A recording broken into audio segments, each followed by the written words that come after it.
Sidecar na nahulog sa tulay ang i-repair natin today. Medyo nakakwentuhan ko ng saglitan sa sir kasi tinanong ko kung anong nangyari sa unit niya.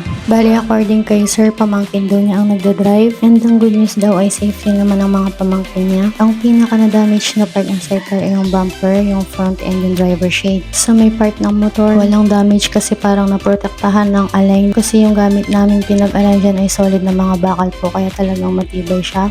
So ngayon, habang nire-repair po ang unit, munting paalala lang po na drive safe sa lahat. Hindi man po natin maiwasan ng disgrasya, iba yung pag-iingat pa rin po ang kailangan dahil may pamilya po tayong uuwian at nag-aalala sa atin. Every time na manubela ang hawak natin at tayo aalis ng bahay.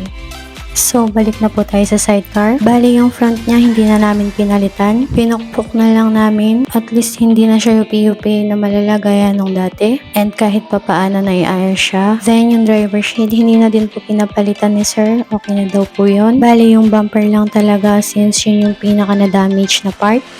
And ayan, kahit pa paano, parang bago na ulit.